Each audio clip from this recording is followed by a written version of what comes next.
अञा तरस पिरी किथे ॻाल्हि आहे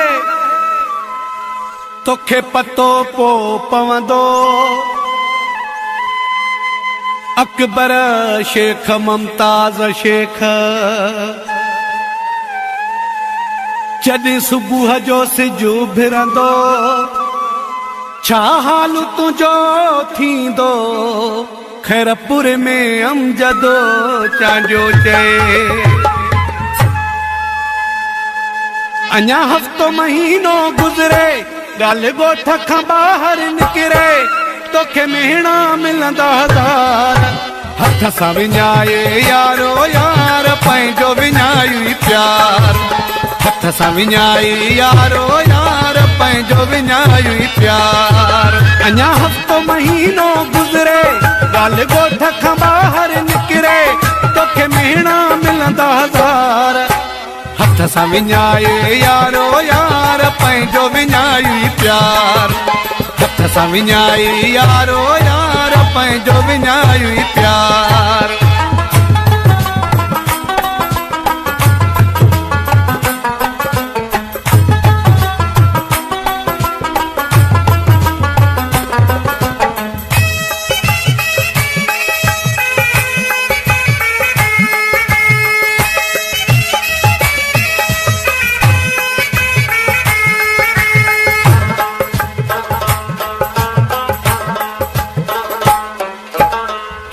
रुसण जी ख़बर ई नाहे तोते मूं ते नज़र ई नाहे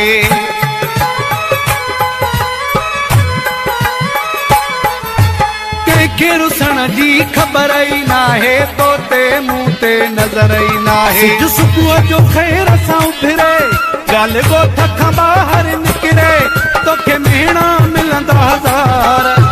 हथ सां विञाए यारो यार पंहिंजो विञाई प्यार हथ सां विञाई यारो यार पंहिंजो विञाई प्यार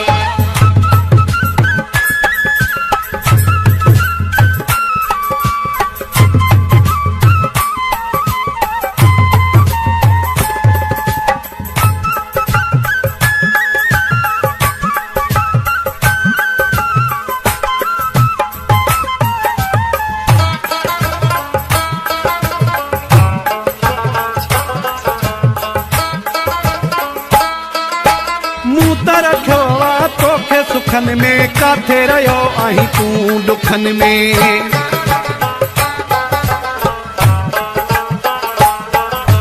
मूं त रखियो आहे तोखे सुखनि में काथे रहियो आहीं तूं दुखनि में या सूर पतो लहे संभरे ॻाल्हि ॻोठ खां ॿाहिरि निकिरे तोखे मेहणा मिलंदा हज़ार हथ सां विञाए यारो यार पंहिंजो विञाई प्यार हथ सां विञाई यारो यार पंहिंजो विञाई प्यार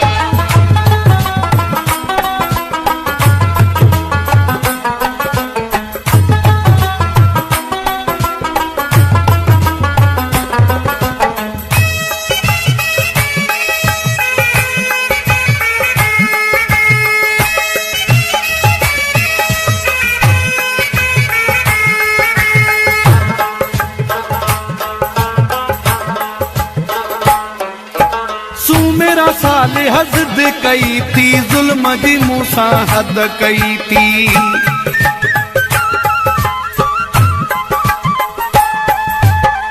मेरा साल हद